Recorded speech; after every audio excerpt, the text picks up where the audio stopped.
you're listening to our in-van podcast, that was now, if you guys really want to hear some spicy material, you definitely need to listen to the In the Van, because my wife was letting me in on some of that, and I was just like, what are you guys doing in there? No, that was Zane was trying to kill my wife. With cashews. With cashews. Right, with his nuts. Yeah. No. Let's not take that out of context, folks. He had gotten a bag of pecans.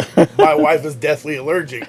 He kept offering them to her. No, I offered multiple types of tree nuts to your wife because I was trying, in my head, I'm like, oh, I should offer things to people when I have it.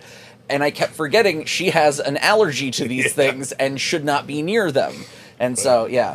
But then at the end of the night, she gave me her nutsack before I left for coming back to Texas. And so I appreciated that.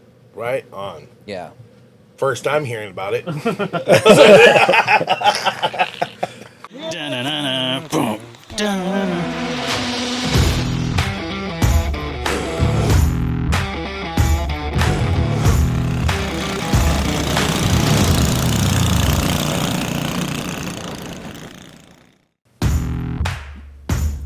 Yeah. Hit me up one time, yo. GPS 60 in the PSP. I should write this stuff down next time. I'm sorry, everybody. Here we go. What's up, everyone? Before we get started, we are live on Facebook, so if you want to leave a comment or a question for us, we will love to read them out loud. No matter what it is, Bernie is obligated to just read whatever you write. So come up with something creative. Doesn't have to be family friendly, but we do appreciate those. Before we even get started even further, I need to give a shout out to our sponsors. This show is presented by Printed Threads. We've got AS Color. We've got Rockwood Go-Karts. Shout out to Jose. We also have Tillotson, Trailmaster, and Megamoto. Thank you to all you guys for helping us out and keeping this fam going. I can't do this show without my besties. I got my main man, Zane, keeping us in the lane. I got Bernie's on the 1s, 2s, and 3s. What up? And all the way from Oklahoma, his booty may be hurting a little bit because he's been on a mini bike for at least a week or two. Give a huge round of applause for our main man, Jack Ramsey. Yeah. You guys see how he's walking all weird with the limp? Yeah. Put them cans on. He was doing that before. So those who don't know, we had Bernie, Zane, Jack, and friends. They went out on a world record feat, which was riding a mini bike for as long as possible. So you guys have been gone for the last week or so. Someone tell me a story. Well, so we went to this place. It was cool. And we went back. No. Now I'm tired. So. When did your journey begin? Okay. My journey began, it was about a year and a half ago. I joked around here and there about riding a mini bike as far as we can. Because really what had started it was we had got this app, and we were using the app to track miles. And, whenever we would go and spend an entire Saturday riding around town, up and down going, Route 66 and stuff like that around town, and we'd get like 80 miles. We're like, yeah, man, that was a good ride. And one time I rode all the way from my house to Tulsa and back, and that was like 135 miles. And I'm like, we were proud of it, but I was like, this is mediocre. I could keep going. Right. Yes, I can keep going. As the kids say, it's mid. Right. It was mid. Right. It was mid. So, whatever that means. What does that mean? It's middle class? It's middle class. Middle class, yeah. It's real suburban. Okay. Yeah. No. That's like an upgrade from where I'm at. So. No, I think it's saying it's 50%. You are at the top of the bell curve. Okay, that makes sense. Oh. So I had to step no it cap. up. Yeah. Okay. With the cap. Sorry. Yeah. No, I got it on. Anyway, so messing around, we were just like, wouldn't it be cool if we rode some far distance, and I go to Albuquerque all the time to be out there with my wife and kids and stuff, and I was like, oh, ride to Albuquerque. That was the original. It was meant as a joke, and I was like, it'd be a cool ride to do one day. And then all you guys were like, do it. So I was like, okay, why not do it? And then I really started looking into it, and like to go to Albuquerque from where I'm at, I go from like 600 feet elevation to like over 7,000 feet and then back down again. And it was just going to be a whole lot of adjusting the carburetor and stuff. So I was like, oh, we should find somewhere a little bit flatter to go. And that's when we decided to go to the coast. I had planned out this big epic ride. We had everything in order. It was 2 weeks until we were to hop on the bikes I was hopping on my bike. I didn't even have anybody going with me at the time. It was going to be me by myself with a chase van and a couple witnesses. And we had got everything together. We did a podcast.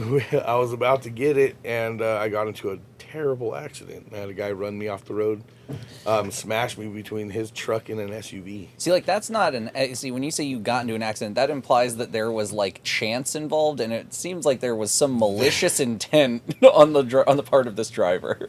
And to be honest, at the time, because at first, the whole reason this started is when we were leaving the light, the guy, like, we had left the light and we were in the bike lane we had just our mini bikes we were riding in Albuquerque, and the guy didn't like that, I guess, you know what I mean? Because we come up on the bike lane and you pull up next to everybody at the light, so I didn't have to sit in all the traffic back there, is what it is. So we he take hates off, the concept of lane splitting. Yeah. Basically. Right, which might be slightly, well, lane splitting would be lane splitting if I wasn't in the bike lane. Yeah. But we were in the bike lane on the side. It runs on the side of the road, and so we leave the light. Right as we're getting through the intersection, he just swerves hard at us. My wife had to swerve really hard, almost hits the curb. I mean, you almost take my wife out in front of me. I saw red. I took off after him. He tried to gun it in between traffic and got stuck at a light.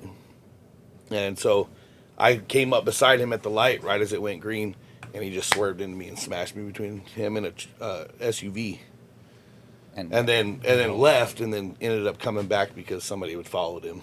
But said that he was just turning around. You did see him afterwards. Yeah, okay. I didn't see him afterwards because they made me lay there in the middle of the road because I was bleeding profusely.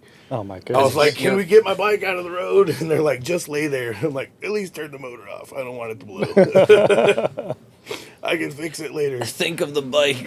Right? It's just a beat up Baja Warrior, but I still have that bike to this day. It was my first mini bike that I got whenever I realized that we could modify these things and actually have some serious fun on it. So I've had that bike ever since, and I will not get rid of it. My nephew rides it around right now, but That's awesome. yeah. Well, So I'm still stuck on this guy. So he came back. he came back and said that that I was trying to intimidate him or something. I was yelling at him to pull over. Yeah. And had he pulled over, it wasn't going to be kind words at the time. So, God intervened. I went to the hospital. My foot is still really messed up. I got a huge scar on it, and it's still healing. It's been 6 months or longer. It was end of October or beginning of October. Yeah. Yeah, so it's been a while. And so then you were convalescing a little bit in New Mexico, right? Yep. I was sitting with my foot in the air because I couldn't really do anything. I tried to go about going back to work, and there was times where I was kind of crawling around or kneeling around and stuff, and I was just like, this isn't working. So I put a bunch of stuff in plan and put all my business on hold and actually healed properly. Actually, my collarbone, my clavicle is still broken. It's doing a lot better, and I'm not supposed to do any heavy lifting or Long distance riding on mini bikes. The heavy vibration. But you seen me that whole ride, man. I was just trying to work my shoulder out. I kept feeling it. Yeah.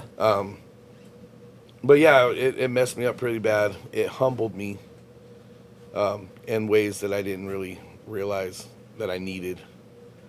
So that, in a way, it was good that I had that pause. I feel like I was able to have a little bit more time to get more prepared for the ride, because I'm like, we're still doing this. We had to postpone it, but I was like, we're still doing this. And then, my other buddies went and got their bikes street legal, and they were like, can we go with you? And I'm like, you got to fend for yourself. But yeah, I'm like, We I can't. got them in the chat right now. Who are these buddies that came along with you? Okay, we have Taylor Favors, Jeff Sells, and Ricardo Gomez. All of them are in here. All of them are here, man. These guys are some of my best friends. Yeah, man. we call them the Jack Pack. the Jack Pack. No one calls them that. Don't Nobody call calls them that. Sorry, guys. That was just brought up, y'all. I just changed the title of this podcast. Just changing.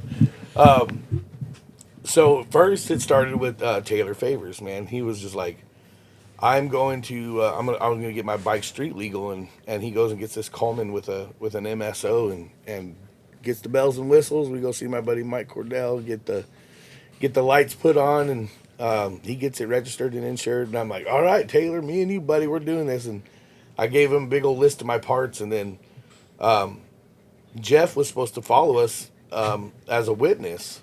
That's what his original intent was on the first ride. It was to follow us. But now he had these months to get ready, and all this time to get ready. But I'll tell you what, he threw it together in about a week. Yeah. In about a week. Sounds like mini biking. Yeah, dude, like he sold a bunch of his stuff, worked really, really hard to get this Trailmaster. And he was like, don't sell that Trailmaster to anybody else. I want to buy the Trailmaster. He bought the Trailmaster. And he'll have to, you guys have got to hear the story on how he got it registered. It was wild. He was about to be just done, not thinking it was going to happen. Yeah. Last minute. And then the lady at the tag agency just seen him and was like, is that all you're doing? He's like, yeah. She's like, all right, come in. Because he had made it like right at closing time. I think we have footage of this from when we were following you guys. We have him talking about it. Okay, so you guys watched. Yeah, I'm not going to ruin the story. Yeah, you guys watched that for the story. But no, it's every one of the people who was with you, man, was like they were committed to the mission, but they really wanted to be there with and for you. Right. And I think that, like, as we've discussed, I think that it introduced a new set of problems, but it wasn't necessarily a bad thing to have that many people around. Right, like, definitely. I mean, Ricardo got Taylor's bike and fixed it up, made it kind of his own so that he could ride with us as well.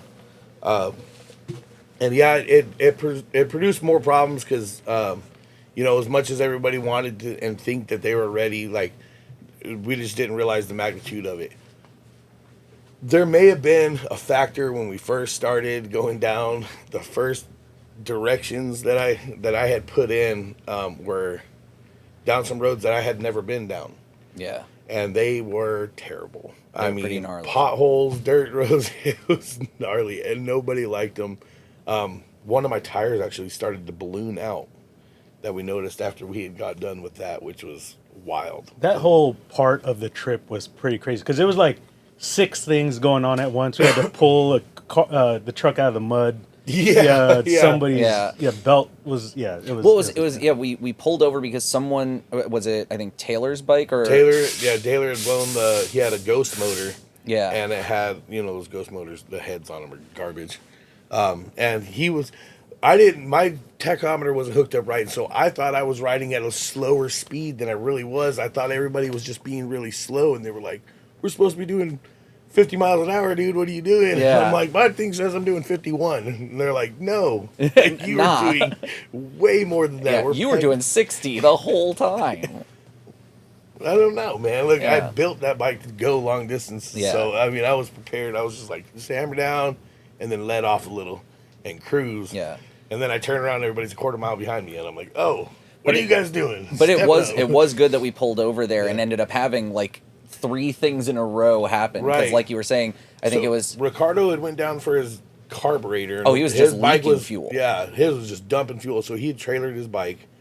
And then Taylor had blown the head on his. So we pull over at the gas station because the ladies needed to use the bathroom. And then Jeff was riding behind me. He was like, dude, your tire's going like this. And I'm like, what are you talking about? I'm looking at him like, it's fine. And I look and I notice that it's like loved up on one side and the other, and you can see the tread. It goes like that. And I'm like, oh, well, that's probably not good. Yeah. But I've got another tire. Luckily. So luckily we swapped out the tire. In the midst of doing that, Ricardo swapped out his carburetor. Taylor loaded his bike in the back of Mark. We call him Uncle Mark. Delta 9. Yeah, Delta 9 Productions, real cool guy. We put it in the back of his van, and Taylor sat in the back of the van with his spare motor, like a mobile shop, just doing a motor swap, riding down the road. I mean, sweating profusely. When he came out, he looked like he was in a sweatbox. This is like an hour into the trip or something. Yeah, So dude, like this is going terribly right now, guys. And we kept saying, oh, you know what? At least we're getting it out of the way early. yeah. Little did we know. Little did we know. Yeah. Early just kept being early. Early on was long. So Ricardo gets back going, gets his bike off the trailer. Now it's me, Ricardo, and Jeff riding. And then I think Ricardo dropped the valve or something like another 50 miles down the road. So he popped it up on the trailer, and we're like, we're going to Go Powersports, man. We'll find the parts. Let's just get there. And so then there was two. And me and Jeff rode epically across the lake. Yeah. Drone shot. Yeah. Man. It was really cool. It was a really awesome shot over the Red River side of the lake. We also, I'm pretty sure we held up most of the supply chain from Oklahoma to Texas. We did, because we did this, like, Bernie's like, I'm going to get the drone in the air. You guys could do, like, 30 miles an hour or so. Yeah. And so we get out on the road, and I'm doing 30. And I'm like, oh, we're doing 35. Let me slow down a little bit.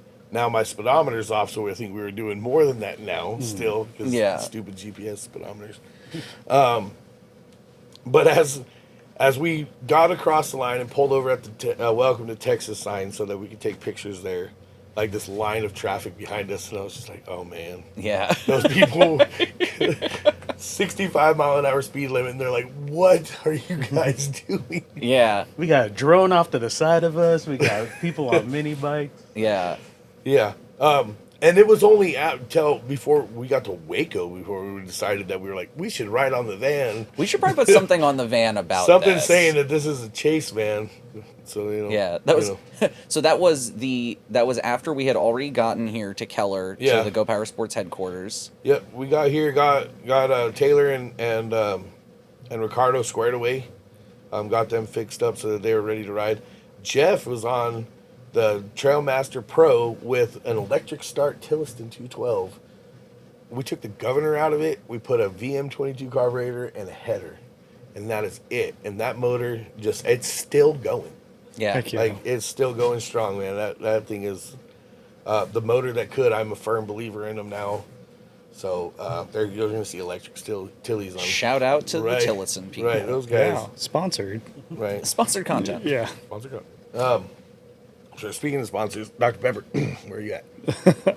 Was that a thing? So This was the thing, yeah. Okay. So we had Dr. Pepper sponsor us because we were saying to tag us whenever we were driving down the road. Yeah. It's to tag Dr. Pepper if you see Jack, basically. Right. Oh, nice. So we have epic things for the future, and Dr. Pepper, we need y'all's sponsorship to pay for this craziness. So Yeah. we'll wear the shirts, the swag, and I'll drink the Go Juice. That's what it was for me, man. But so we get here, we get our bikes, together. We show up Saturday. We rode into the Pullstar Picnic. We had our orange Go Powersports like a team, bro. I felt like we came rolling in like some highway patrol on bikes, dude. We were awesome. I felt like we were a well organized unit. How'd the police feel about you coming into? He wasn't as thrilled, and I was told that he had like walked over and was looking at the plates on it, and so I guarantee you he ran them. Yeah. And he was just kind of looking at it, and I was like, you like them street legal bikes there, huh? And he's like, like, yeah, whatever. That's not a real motorcycle. Right? Damn Okies. I think one of Okies. You're fine. Yeah, You're not like Paul. Paul likes to just straight up cuss. Yeah, he just like throws Left them and out there. I right. gotta bleep it all out. One of my favorite recollections from this trip was when we pulled over to the side of the road. Your bike was doing something. It was all messed up, yeah. and we had the like chief of police for this small town and his deputy pull up, and It was his sergeant. the sergeant, yeah. They pull up and he's like, oh, I had a bucket full of tickets ready to drop on you guys, and then he's like, oh, but you're street legal, it's all good. He said he was pleasantly disappointed. Which I appreciated. He was like, you knew what the game was. You Which showed is up in my town. Which is wild because like I had predicted we'd be pulled over like 10 times. That was the only interaction we had with the police. the basically only one. There was That's one. the wave in Corpus Christi where like 4 on mini bikes drove by and they gave you the wave. Right. Yeah. Yeah, they were on their enduros. Yeah. Yeah, and they're like, sup. Yeah. You just gotta act casual. What's up, man? Yeah, and there was some stuff going on with mini bikes in Corpus Christi area that had recently happened.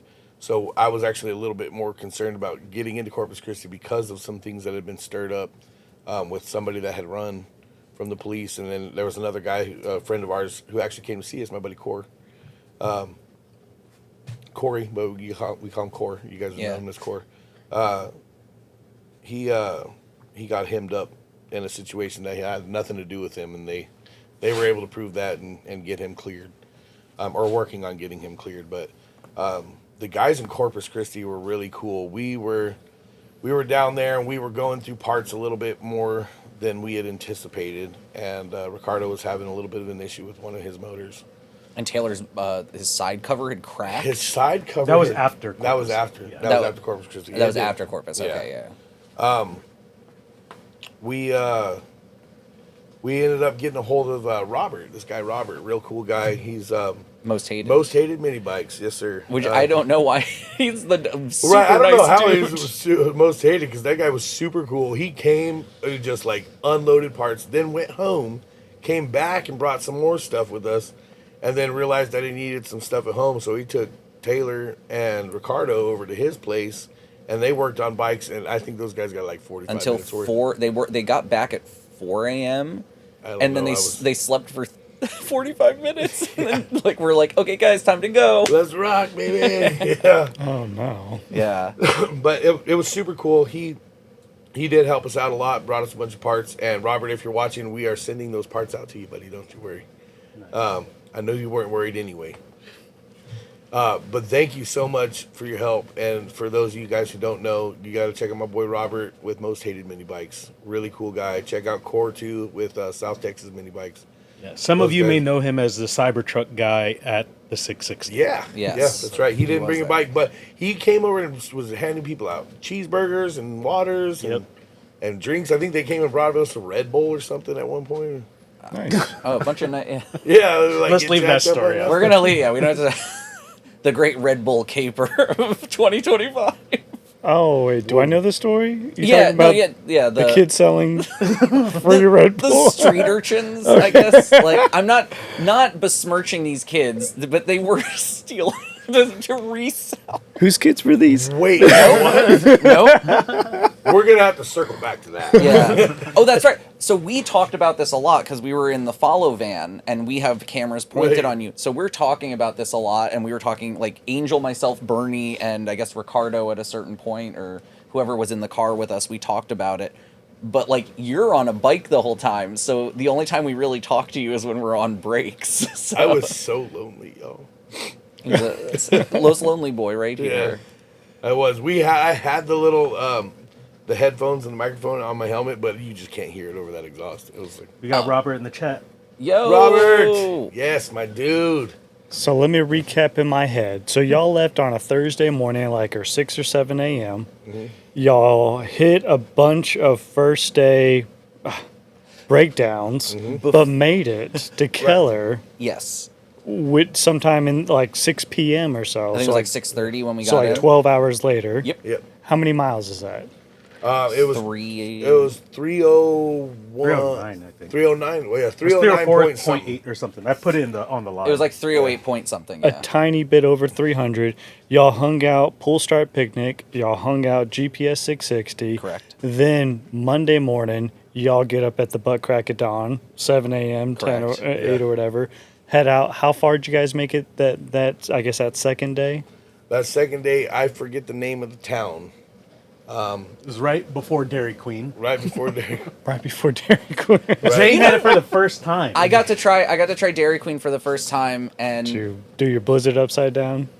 I had no clue what was happening because the woman was like, even just the whole ordering thing. I was like, I don't know what's going on. I'm like, I can assume that it's like you're showing me that this is very frozen, but like she came over and she's like, Over your head. and I'm like, I'm zoomed into you as you do that. so she does this, and I'm like, that looks good, thank you. You get to eat it like that. La, la, la. I'm like, am I? Wait, let me zoom into you while you do that. But no, it was a good experience. Like I don't know if I need to go to another Dairy Queen now, but I appreciate getting to do it that time. Right. Well, did you get past Waco on that second day? Yes. Okay, yes. so it's past Waco. We got into Waco. We stopped at the Walmart because everybody was hungry, and these we guys needed a battery. These guys needed a battery. That's pack. the only Predator on this the trip worth it. Okay. Yeah. Yeah. Yes. Yeah. The other Predators just. But yeah, they needed a battery pack, and that ended up being a whole trip around Waco for a minute. We had to send. Didn't we have to? We had to send Alex. Yeah, we had to send Lexi over, Taylor's wife, to go To, get from the other Harbor Freight, because we went to one Harbor Freight that was down the street, and they didn't have it. They're like, the one in Waco has it, and I thought we were in Waco. We were actually on, I don't know what the name of that town was, but it's like the little town that's connected to Waco, which in my eyes was Waquette. Yeah, there you go. Temple, Benton. Benton, maybe. that's. maybe. I mean, Okay. I don't know. Yeah. Benton, some with a B. It was one of those towns that has like a Harbor Freight and a Walmart. Oh, perfect. So Right. yeah, it's that. So it was booming. So then the third day was when you made it all the way to Corpus Christi? Right. So that day we got to Corpus Christi. I did blow a head gasket, and that was that. So we had to get was it 3 p.m. It is super hot. burning up. These guys are out, and it's like, and like Jack at a certain point is like, Angel's like, he needs to get off the bike. Like you did have an angel in your corner, I will say. Like, she was looking out for you. Yeah. But that was one of the problems that we had. I had a head gasket. I needed a torque wrench. We didn't have the stuff that we needed, and it was just problem after problem. So we got to Corpus Christi, got the bikes fixed. We got in at like, what, 10 that night? Something like that? It was late. Got the bikes fixed, and then, because we were going to ride into Port Aransas, ride the ferry across, take down Port Aransas, but that was going to be like another 3+ hours, and it was like, no. We got up the next morning, and we hopped on the freeway. Mm-hmm. Yeah, dude, totally on the freeway. It was awesome. There was 2 lanes. They had a way to go around. It was good. We rode across the bridge to Padre Island, you know what I mean? And we stopped in front of the Padre Island sign, took a picture, and then we went to the beach. That was Ricardo's first time ever going to the beach. He had not seen the ocean before. Yeah, never seen the ocean before, never been on an island. And so it was a first for him, and it was really cool. Yeah, one of the sweetest moments is when you all 4 got together in a huddle and just started jumping around in a circle. yeah, it was fun. Well, I mean, we started jumping, and then it turned into this. We started doing it in a circle, and then everybody's like, "Wait, let's do kiss." That again." We need to record it this time. Yeah. Right. It was, but we were still just as. It was cool seeing, because like everyone went into the water. Even like Mark was like called back to the ocean at one point. He like just walked out into the waves, and he just like he was recharging. He was feeling it. Yeah, Yes. and then Aquaman. Like basically, yeah. But no, it was like Ricardo. You guys were all like splashing each other. It was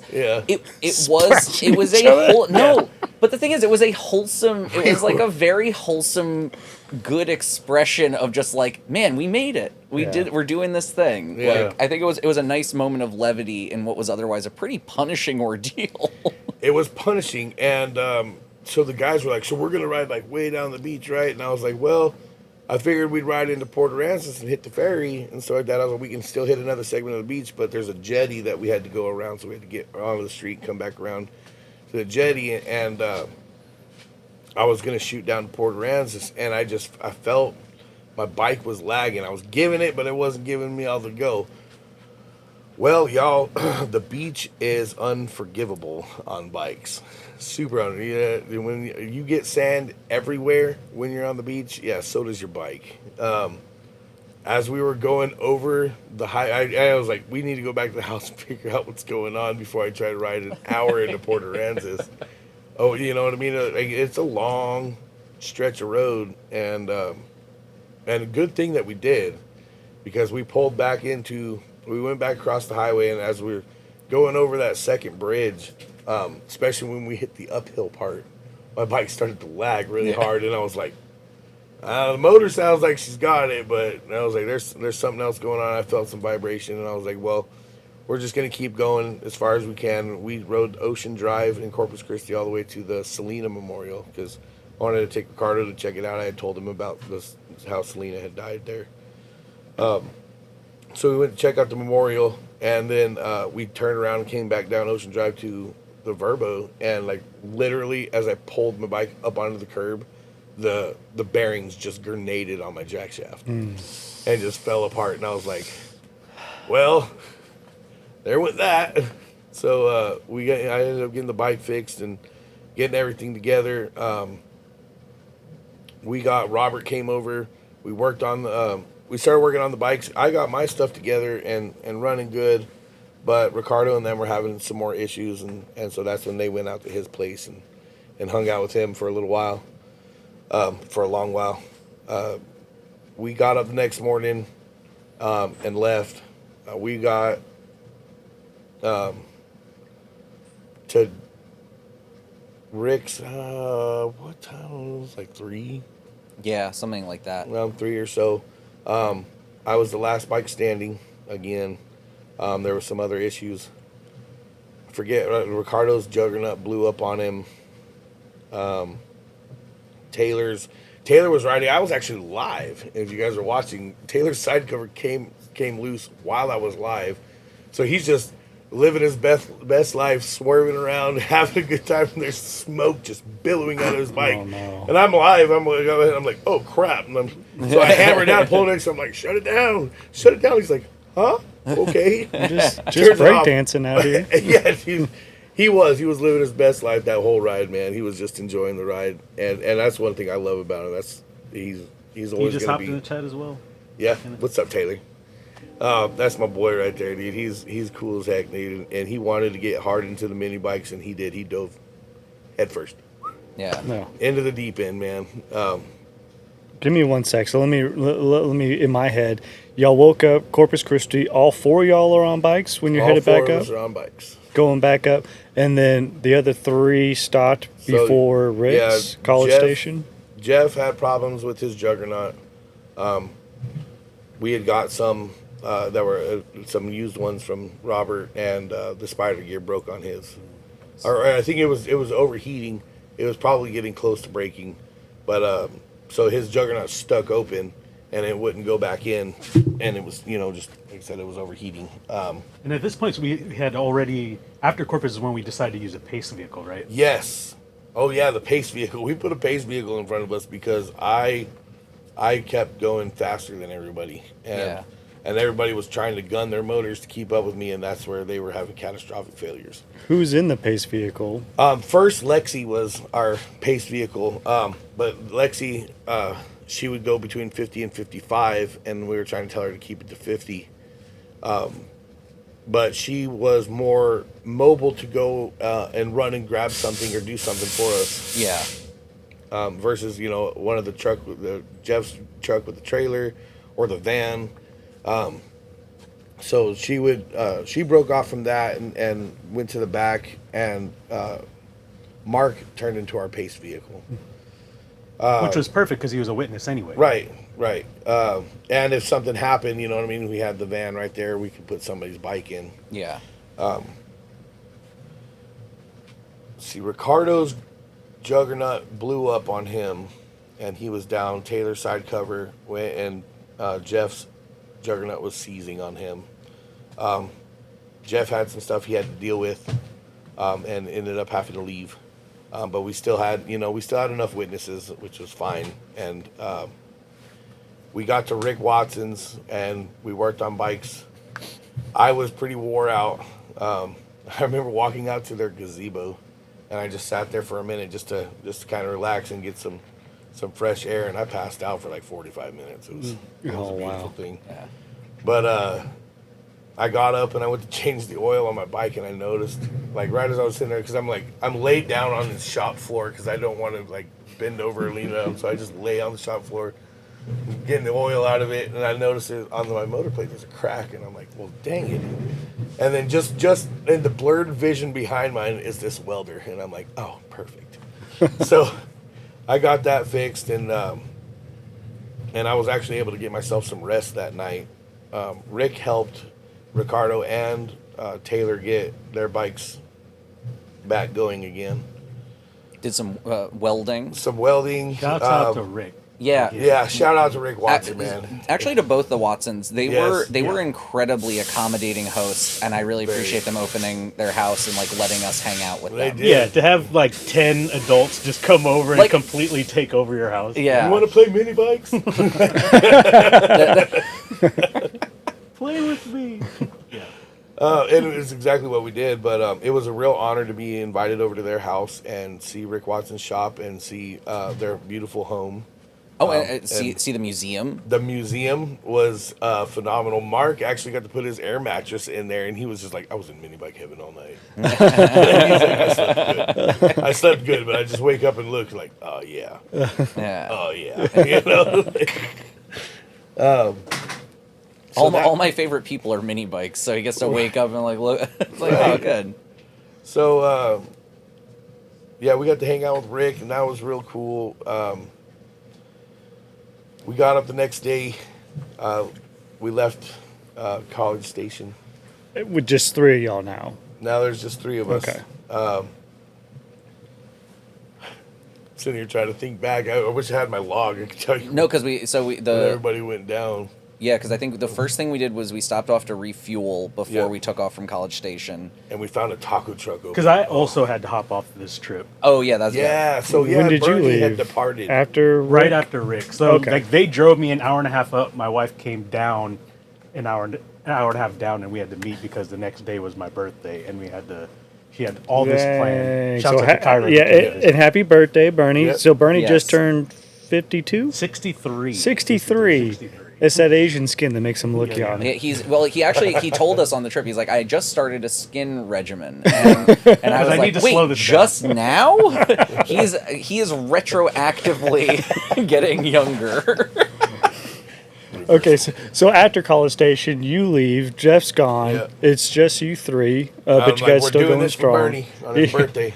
And then it's College Station all the way to Shoto, or is there another stop yes, somewhere? there was a stop. Okay. There was a stop, and I'm trying to remember the name of that town that we stopped at. Oh, And right on the border. So just before, let me tell you about just before. So me and Taylor are riding, and we're pulling into this small town. I'm physically drained from this entire trip, and now we're trying to do the 24-hour mark. Why didn't we do this on the first day? I don't know. We weren't thinking. We kept asking. Right. Yeah. No, man, no.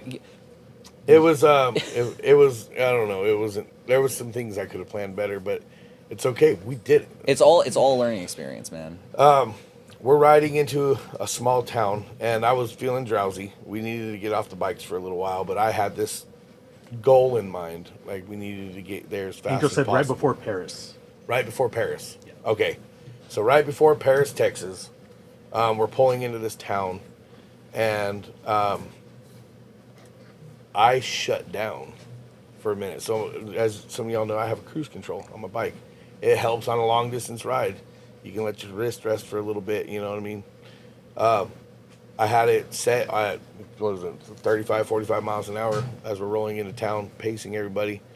And I shut down. I was riding next to Taylor following the van. I came to, there was nobody in front of me. Everybody had gotten over. Everybody was asking why I hadn't gotten over. I fell asleep. Riding the bike, and that was... And right to the right of you. Yeah, like right as I wake up and I look over, there's a cop, and I'm like, oh. Yeah, there's a cop set up as a speed trap, like right to the right of us. Oh, right. man. I didn't know I was speeding. I was sleeping, officer. Sorry. Was this evening time, nighttime? This is like afternoon. Okay. I'm gonna say It was like 11. 1:30? Oh, wow. Was it 1:30? Okay. Yeah. It was in the afternoon, because I remember, I think 2:30 is when we stopped off at the taco spot when we were like, hey, let's just get over to this and we'll take a break. Taylor's saying Emory. Emory. Okay. So we stopped in Emory, fuel for the body. We got some food, and I needed to rest. I had been going. Everybody else had pretty much had messed up at some point and got to ride in the vehicle, especially the guys who only got 45 minutes of sleep. Yeah. Whenever they went down, they sat down and got some rest. I had been going this entire time, and I felt like my body was shutting down. So I ate some, and they turned on the AC in the van and let me knock out for 30 minutes or 45 minutes. I don't know how long I was sleeping for. It was around there. Not enough. Enough. I woke up and I just didn't, I didn't feel right. I was shaking. I remember your hand was like... Yeah, it was wild, and I just wasn't sure about it, and my wife was like, if you don't make it, this is just the first attempt, it's okay, we can plan for better and all this and that. And I was just like, what I mean? It almost got put in my head, like, it's okay to quit and take another stab at this another time when you're not so strained. And I was praying about it really hard. My wife actually was praying that Tim would call me, because he's a big influence in my life, and I look up to him a lot, as a man and spiritually. And she had been praying that he would call. I decided that if by the time I got to Paris, if I just couldn't keep it together and I still felt bad, that I would call it, and that would be it. We would take another stab at it another time. So I sat there from Emory to Paris, just in my helmet. I was upset with myself. I was telling myself, all these people are counting on you to do this, especially my haters. Love you guys. Shout out. Right, yeah, because I'm telling you, it was y'all's disappointment that got to me the most. Nice. It was, I even told my wife at some point, I'm like, if you feel like I'm endangering myself, you have the right to pull the plug. But I knew she wouldn't, because I'd be like, why'd you do that? No. I was battling with myself, and we stopped to fill up Taylor's bike, because, he's Taylor out of Gas Favors. That's his nickname. I swear by it. Tim called me and asked how things were going. And I was like, oh, we're getting gas. And it was just like, I just got hit with this second wind right as he called me. I said, we got this. We continued on. Taylor's bike went down. Or no, it wasn't. Taylor was riding. It was technically Taylor's bike. Ricardo had been riding it, but Taylor's bike had went down, and Ricardo was like, hey, man, you let me ride this bike, and I really appreciate that. I want to give you the opportunity to ride your bike, because it's still going. Yeah. And so Ricardo got off the bike and actually let Taylor ride. And so, I'm sorry, guys, I'm getting the story straight, I promise. He rides with me for a good ways. We stopped for fuel. I talked to Tim, got my second wind. We were rocking it. We pulled over. It was more towards the evening. I was feeling way more confident. I told everybody, I was like, we've got this. Mm-hmm. We we crossed the Texas border. You know, stopped, took pictures, slapped the sticker. Have you guys slapped the stickers onto the Oklahoma sign? I actually sprained my toe when I did that. Like you'll see on the live video, I jump up and I hit it, and I came down on my toe. And like I have it on the dash cam. Don't worry. In slow motion. So. Right, and I played it off cool, but that thing actually still hurts right now, man. It's pretty bad. We enjoyed our time. We got going down the road when we stopped for some fuel again. You know, Taylor was like, "Okay, Ricardo, hop back on it," and we were going into the mountain pass on the reservation, right? Through the valley, yeah. Yeah. And as we get into there, it starts getting, you know what I mean? We're going uphill. We're going up the little mountain there. And it's like switchback roads. It would have been real pretty had it not been dark already. It was like so it's like pitch black, riding through the mountains, zigzagging back and forth, and I'm looking back and Ricardo's having a hard time. The carburetor was messing up again on him, or the torque converter or something like that was messing up on him. So he ends up pulling over. We put his bike in the back of Mark's van, and I continued on. And now you're solo. Now I'm fully solo. Fully solo. The temperature is starting to drop. We're going through this mountain pass, and I'm just like, well, how close are we? And I wanted to pull up my maps, but I had turned it off because I was tired of looking at it. I was like, I have a pace vehicle. He knows where we're going. Yeah. I need to not look at the hours. I need to not look at the time, you know, or how much further we had to go. We finally get out of the mountain pass, which seemed like an eternity through that thing. I was just ready to be out of there. There was what Oklahoma does best is blows, man. The wind had started to pick up just at the end of the valley, and so I was feeling it blowing me around. But after we got out of the valley, like there was parts of the road, like I'm getting like I'd be riding straight, and I just get blown completely almost into the other lane. Yeah. We come rolling into Muskogee County. I remember we came over this bridge and somebody went speeding around us because we weren't going fast enough, which just so happened to be a sheriff sitting on the other side of that bridge. Nice. So I see his lights come alive, and I'm like, of course. He sees he was about to go after that guy, but then sees the mini bike pass, and so it's like, I got all this way. We're going to get stopped here in Muskogee. And he pulled up, I think he read the side of the van or something, and looked and saw the plate on my bike, and took off and pulled that guy over in front of us, and I was like, karma. I mean, we were good. It was just I didn't need anything else slowing us down, especially a half an hour stop while he tries to figure out what the heck's I bet it woke you up though, seeing those lights. Oh yeah. It was like 10 or 11 at this point too, because because Muskogee is. How far away from Shoto? Muskogee is a 45-minute drive. Yeah.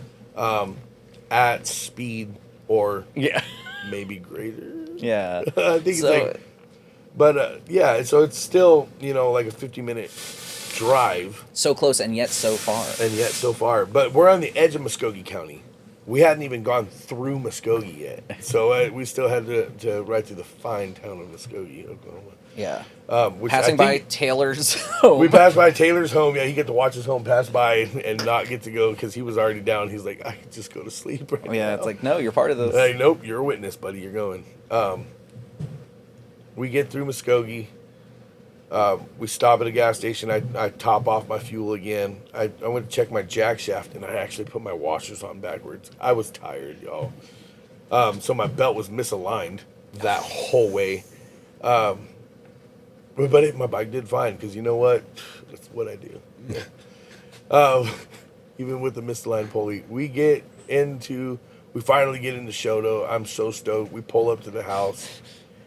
And we had done the math and everything. Like, we knew the mileage that we had done. But somehow Mark was like, we didn't hit the mileage. And I'm like, we need 5. What? It's like 5 more miles or something. And I think I have never seen you so angry as the moment when you're like, we did it, guys, and then Mark's like, hey, sorry, we got the mileage wrong. We need 5 more. So Mark gets his car stuck. He got it stuck in the ditch in front of my house. Yeah. But while you guys needed 5 more miles? Yes. We need 5 more miles, but I can't go. Right. Yeah. He had backed into the ditch. Oh no. So you just throw your helmet on. I threw my helmet. I'm like, we're gonna ride up to my church and back. Yeah. Which is like 8 miles from my house, like 7 point something. It was 14.9 more miles. Yeah. I went all the way into Pryor, Just to be safe. down to my church, and just to be safe. I love you, Mark, but unfortunately, you were wrong. But thank you for pushing us that little extra. He was. Yes, he was wrong. Oh no. But you made the next person's job harder. Right. Right. So I did the extra loop, and like coming back down 69, we were headed into the headwind, and that was just like there was like I'm cruising along, and then this gust comes along and just drops me back like 30 miles an hour. I'm like, golly, like I just want to be done. It's 1:30 in the morning. Oof. I am ready to be done. I'm ready to be off the bike. I'd been on the bike for over 18 hours now. I'm like, it's time. We get back to the house, and we celebrate for a minute. I throw the bike in the front garage. We pull everybody around back to the shop so we can unload the van and everything out of there. And then the Phantom Rider of Shoto. Oh, that's Wait, what do we call him? yeah, the Phantom Rider of Shoto. The Phantom Rider of Shoto. It is now 2 a.m.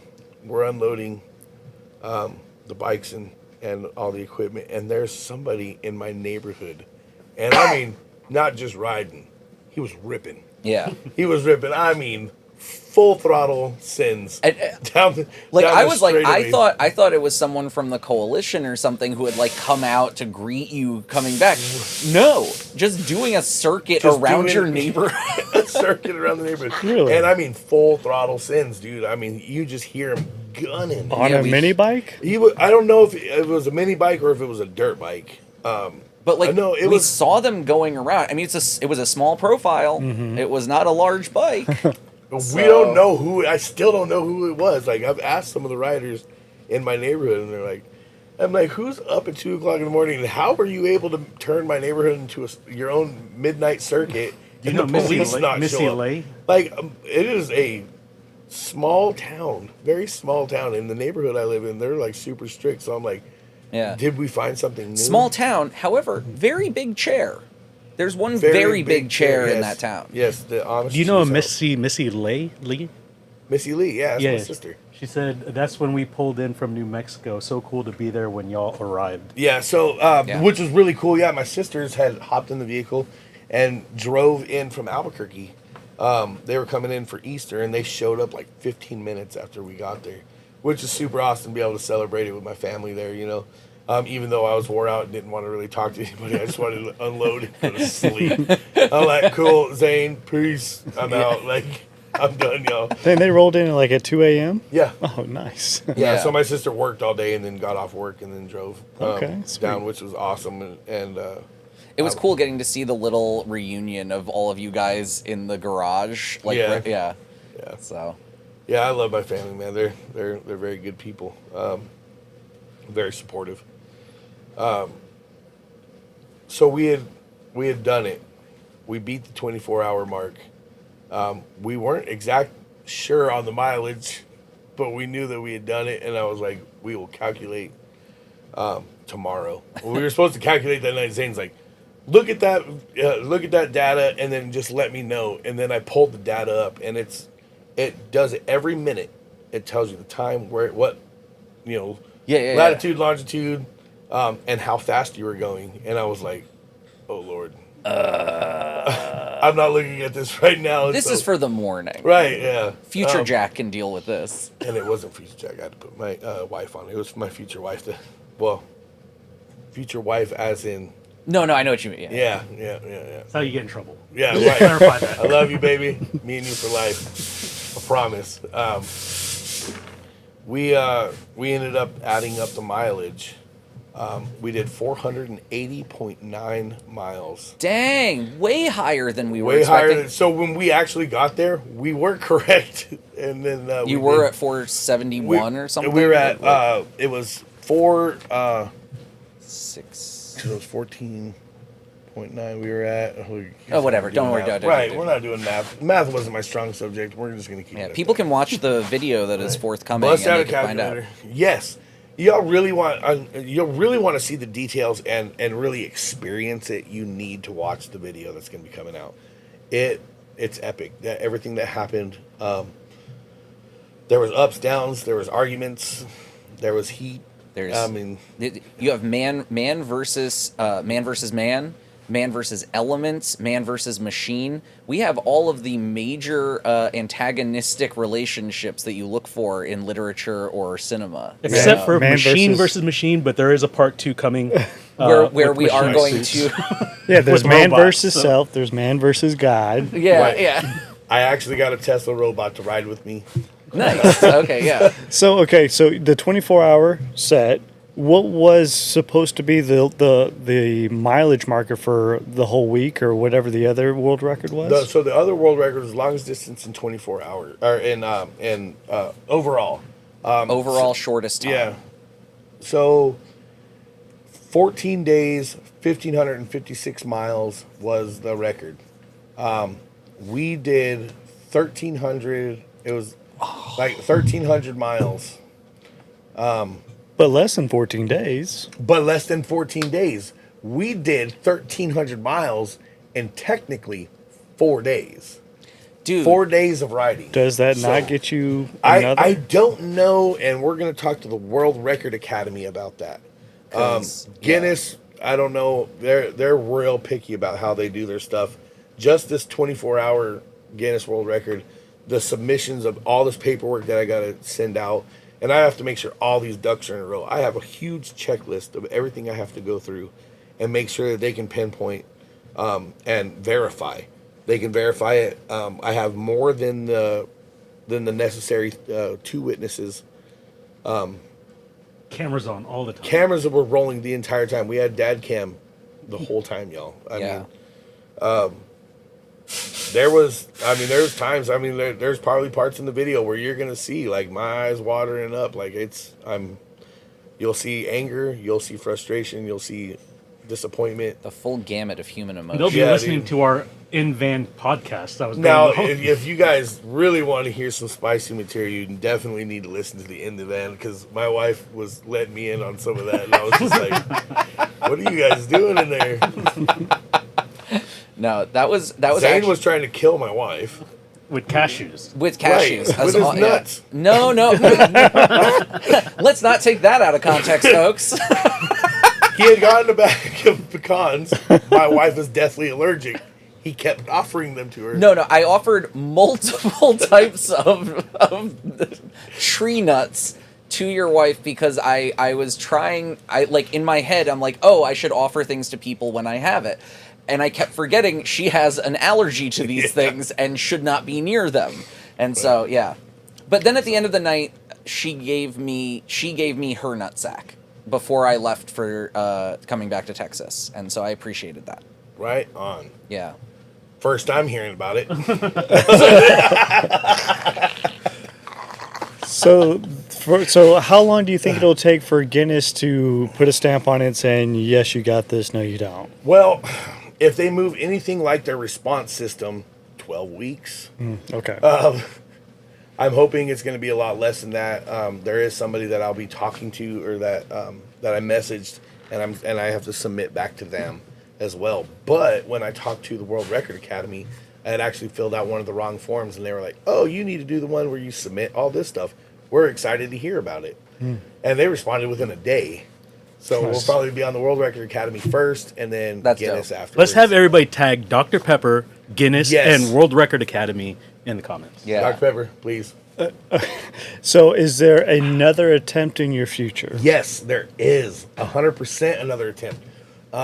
One, we're going to crush our 24-hour mark, because we got that. Yeah. I think that 100% we've got that. I'll kill that. My bike is still running like a top. I could have kept going. Physically, no. But, the bike could have. This is why we cruise train control, right? Yeah. So we're definitely going to beat the 24-hour mark, but we want to kill the over 1,500 miles. Because if you had just rode for 5 or 6 hours the next day, you could have knocked out that record because you're at 13, right? Yes. You could have slept for 2 days. And you could have just slept for 2 days and done it, yeah. Right. The problem is that I had to leave. Yeah, right. So our film was now leaving. Now, we could have had a couple of the other guys continue to follow us. I don't know if they had enough patience for that anymore. Yeah, I think everyone was pretty... Everybody was wore out. And it was a lot to pack that into the event weekend. You know what I mean? Because, like, the whole time... Pullstar Picnic, we're sitting there talking to people about the bikes and what we're doing, and you know, the biggest question is how did you guys do it, and what was necessary to make it done, and which really helped put a visual on it whenever somebody would ask us, you know, what's required for it, and then we'd show them, you know, how we hooked our blinkers up, and I have this really loud car horn that was on the back of my bike until it broke off and it got ran over by Zane. Nice. No, I'm sorry. Not on purpose. I know it broke off. Yeah. The Jeff still had his. Yeah. So he had a clown horn, Made and me I laugh had this whole every thing time. for the clown horn. I was gonna tell because my biggest fan Matt out in Washington called us clowns, and I was gonna let him know by honking the horn that these clowns had made it. Yeah. But now you're hearing it live. Nice.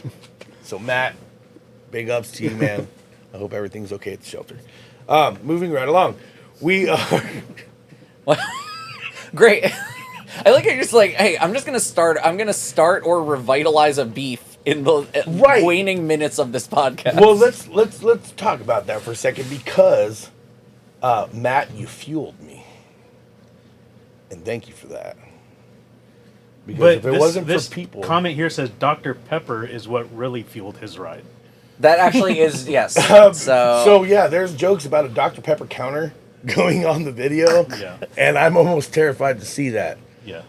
At one point, we did have the Dr. Pepper truck pull up behind us, and so we have a picture of him like with nice. a giant Dr. Pepper semi. Well, Chugging and it, holding a a 2-liter. Chugging it, man. Yeah. But yeah, so Dr. Pepper and really just anybody's doubt. Anybody who's like you're not gonna make it or this, Including your own. Right. I think you said... I knew you could make it. I was impressed with the way that you pushed on, especially when it became just you riding through the night in Oklahoma. But I'm sure, did you have any doubts about whether you could do it? at first I did, but I'm gonna tell y'all right now, I wouldn't have done it without God. No, I think, yeah. I prayed so much. I prayed to him like, you know, God, you could tell me to stop and I'll listen. You know, like, Lord, I'm listening these days and I'm not going to. Oh, man. Oh, Lord, if you want me to pull over, I'll do it. Like, right, yeah. I was like, What was that? I can't hear you. He did not tell me to stop. However, I did feel compelled to keep praying. And I think that is the most me and God have talked in an 8-hour period. Another world record. For sure. Yeah, another personal best for me. I think there was a guy who did like 40 days and nights in the desert, so I'm not yeah, I sure heard about about that that. guy. So, I heard yeah. I'm out. Yeah. I will So. stick to the mini bike. And that carried me through more than anything. And yeah, I did. I asked him a couple times, "Are you sure? Like, I can pull over. I can stop right now. I can stop right here. You know, what I mean? I don't want to, but He did not answer that question. Okay. So we pushed on. We made it. Now there's the realization of it. You know what I mean? You know, everybody's like, "Oh, what's it like to be a world record holder?" You know what I mean? There's a couple people at church, you know, high-fiving me. Like, "That's awesome, man. I can't believe you did it." And that must have been wild. And some people are like, "You must have been really sore." And it's really just like sore. Yeah, yes, I mean, you're going to be sore from riding anything for that long. yeah. But I'll tell you right now, the Megamoto Megalodon kit is probably one of the most comfortable mini bikes I've ever ridden in my life. Yeah. How does it compare to previous motorcycles you've So owned? I had this Kawasaki, the '94 Kawasaki Vulcan VN 1500, and I bobbed it out. You know, I dropped it was rear suspension, but I lowered it and put the big old apes on it, and I had a big old 20 on the front, and it was a nice bike, and I rode it all over the place, all over Florida, Georgia, Mississippi. You know what I mean? I lived in South Georgia, so we used to travel, Mississippi, Louisiana, and stuff like that for car shows, bike shows. Anything to do with a motorcycle in Florida. There's like every other week there was a week of bike week in another city or something. So there was always somewhere to go party around there. I rode that bike a lot, and 5 hours into riding that bike, you know what I mean? It's hurting, you know what I mean? I would get sore riding it around. And I actually rode that thing, I think, for like 10 hours one time. We didn't ride for 10 hours. We kept stopping. We'd go ride down somewhere for a little bit and stop and hang out and eat some food or something like that. And we went on with that whole 10 hours of the day that we spent riding, you know. I mean, I was really sore after that. I felt like the Megalodon was more comfortable than that bike.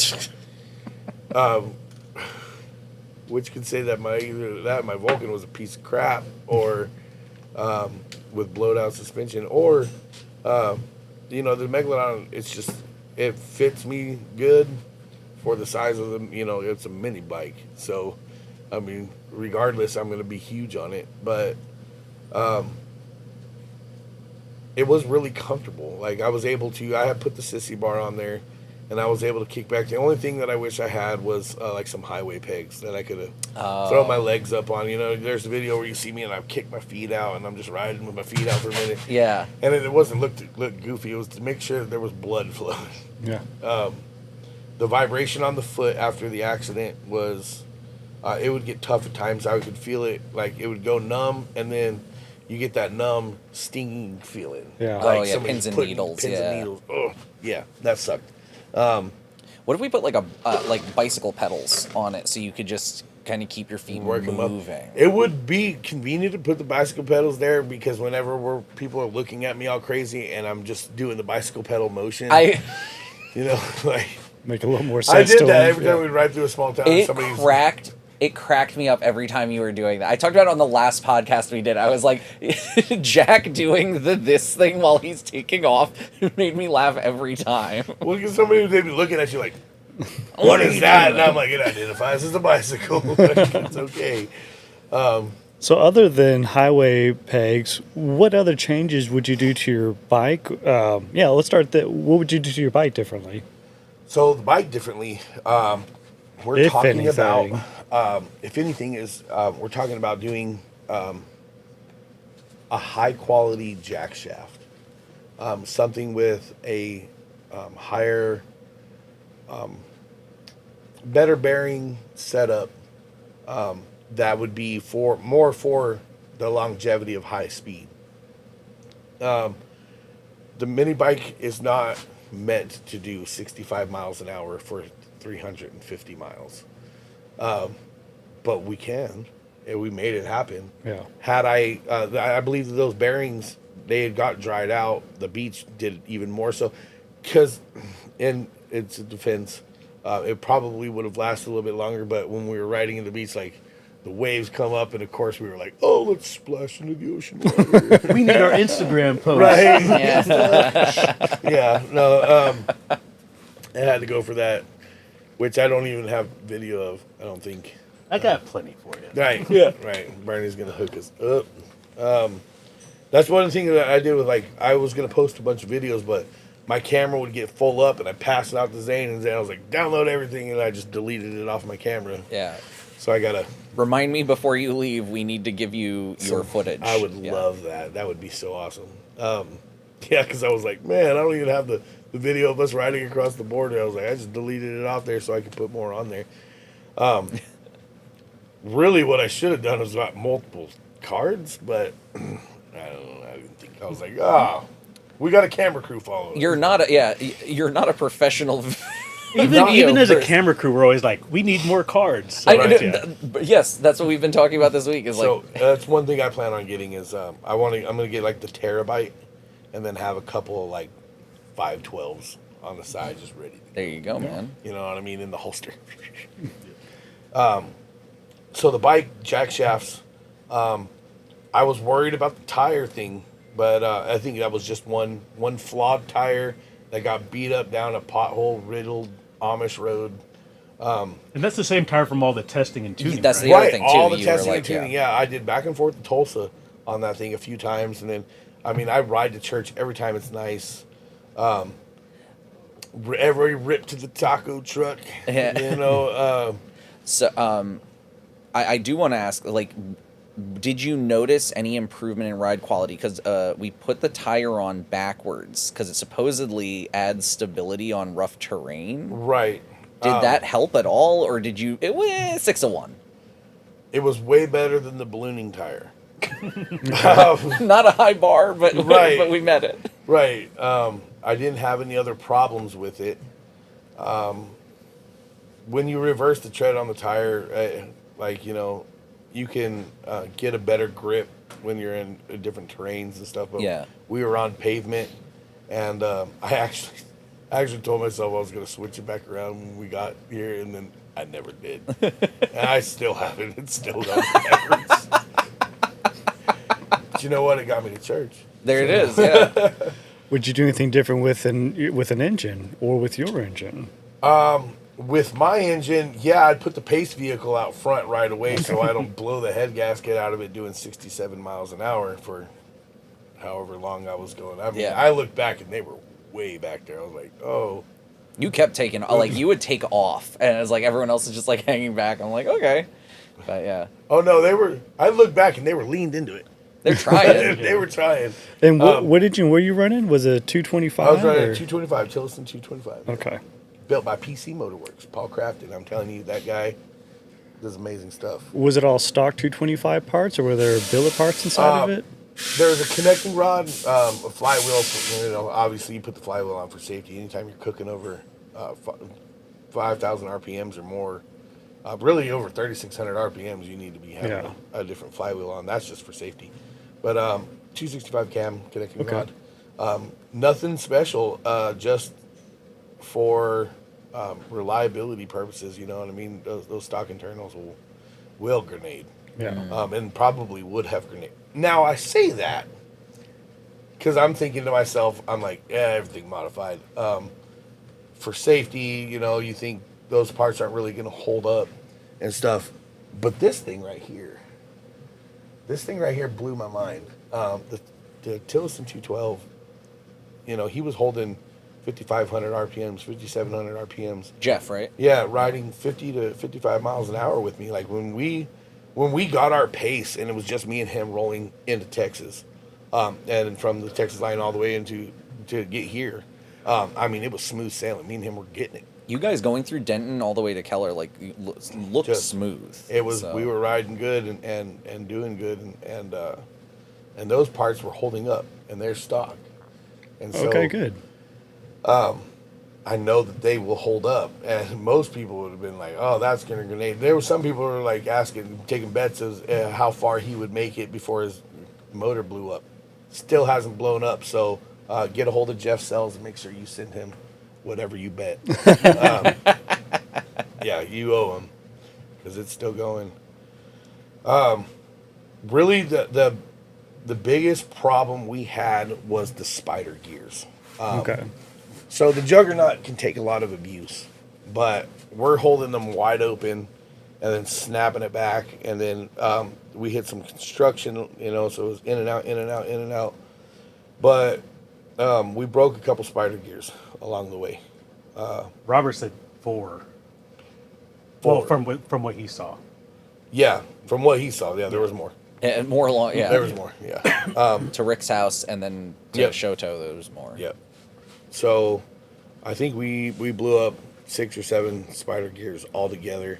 The ones that blew up after that, like I said, they were on another Juggernaut that He had taken it out of a stage 2 kit and put it on. Jeff put the spider gear out of the stage 2 Juggernaut that Robert had given him and put it on his stock one. And it hadn't blown up, but it was starting to stick and probably eventually is going to go. But we got some spare ones for him now. So the Juggernaut spider gear, that was a little bit of an issue, but we've looked into some upgrades on that, and we're going to try that out. Let me see. I threw one chain. I threw that chain at about 55 miles an hour, and it whipped me good. Oh, ouch. Yeah, I felt that sucker. Ow. All right. So I guess we're pulling over. We got that changed, and we're back on the road in no time. Did you have enough spare parts? I had enough spare parts. Because you did have to get parts from... I had to get... Robert and Rick Watson? Right. So spare parts were... I had used my spare Juggernaut to get somebody else in. Yeah. And now I didn't have a spare. And so I got an extra spare from him. And I actually still have that spare sitting on the side. Okay. So that Juggernaut's still good. But the other guys were having issues with their bikes. The thing is that they didn't have the time and the testing time that I did. Yeah. I was putting my bike through it a lot. I put myself in the element of what I was going to have to deal with, Mm-hmm. and I rode it hard to see what would mess up. And when things didn't, I knew it was on point. It was a week before we left. I went to Tulsa to go ride with some friends, go hit the taco truck and cruise around town. We just wanted to ride a little bit in town and see what was up. And my buddy Cash pulls up next to me. We started cruising down Pine Street in Tulsa, and he started getting at it, and I started getting at it, and then I got it up, and then I kicked it back and cruised and threw the cruise control on, and I was just mobbing, and I turned around, and everybody else was kind of following behind, and my buddy Cash was pacing me, and he was just like, "You've been doing 50 to 55, no problem." And then you went to get on it, and he was having a hard time. Like, he was pacing me with his Grom, and his Grom was pegged out. Nice. And he was like, "Don't you change a thing on that bike. Nice. It's ready." He's like, and I was just like, after that, I was like, all right. Yeah. Nice. Very nice. So on your next attempt, what would you do differently about the whole experience? Would it just be Jack riding this time, so you have less people to worry about? Would you keep it a buddies ride, or what would you do? I think we need to knock it back down to, we talked about this, to 2 bikes. 2 bikes, yeah. 2 bikes. I want my friends to enjoy this with me. Maybe it'd be something that they kind of tag team and swap out riding, because having somebody to ride with definitely helps. Me and Taylor, whenever we were actually being able to talk to each other or listen to each other's music and stuff, we were vibing off each other. Like, we'll insert a shot of you guys rapping with each other and like really getting into it. Because you guys had comments between each other. Have you seen that meme where it's like Arnold Schwarzenegger and he's like, and it says like, whenever you share comms with your buddy, and it's like, "What you going to do when you ain't know what to hide? What you going to do when judgment comes for you?" Yeah. And it's like you automatically regret being linked up. So we no longer need the meme. We'll just cut that part out and just use that. Right. That's the new intro for the show. Right? I'm going to find that meme on Facebook and tag you in it. Okay. So pace car to begin with. You're going to have extra Juggernauts, or at least extra spiders, and if not, upgraded spiders. Torque wrench. I'm going to make sure I have a torque wrench on you. I think having a dedicated mechanic / repairman, I think is very necessary. So that, and also having organized tools. Right. Because I was like, where tools are. I had my tools in a bag. There are tools missing now. Tools got scattered out everywhere. Because people are, we're on the side of the highway doing this stuff with semis flying by us. Right. Yeah. We did a motor swap on the side of the road. Did the motor swap inside of a van. Inside of a van on the road. Yeah. At a stoplight. like, yeah, we were in construction traffic, and I was actually walking my bike and Ricardo's bike because it was like couple feet pace stop, couple feet pace stop. Ricardo ran back to the van, grabbed the impact, and got the juggernaut off, and we took a washer off because it was out of alignment. And so we were able to do that. Taylor paced behind the truck and refueled because, Taylor out of gas favors. Nice. biggest heart, tiniest tank. Yes, indeed. So that was kind of cool that we had kind of worked on the bikes in the middle of traffic. It was an experience like none other, but we're going to break it again. Would you do the same route? I don't know if we're going to do the same route. I would love to do the same route just because of it was beautiful. It was relatively easy to follow and not having to worry about elevation. However, somebody did challenge me to ride somewhere else for the next one, and I'm taking it into consideration. I mean, I think you had a few gurus, godsends along the way for you to come, from Soto down to Keller, and then you have Machinist Mike, and you got Junior being able to help you guys out. That's one guru who helped you out. Big shout out to those two guys because they did help us out a lot. Welded Taylor's frame back together. I mean, shout out to the downstairs gang. Yeah, the downstairs Even though gang. they make all this noise during the podcast. Then you go all the way to Corpus Christi and have Robert help you guys out usually. Yep. Then to come back up and have the Watsons help y'all out, I think it'd be tough to find another route because you may need those point of contacts if things go awry. Right. Or right.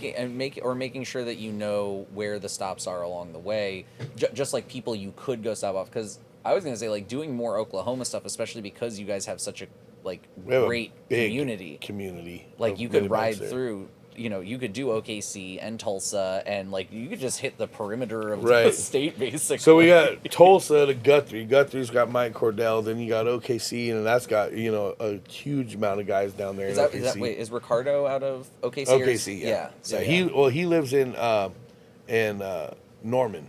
Oh, okay, yeah. Norman or Noble. I want to say Norman. He's probably gonna come in and be like, "Dang it, I tell you all the time." Yeah.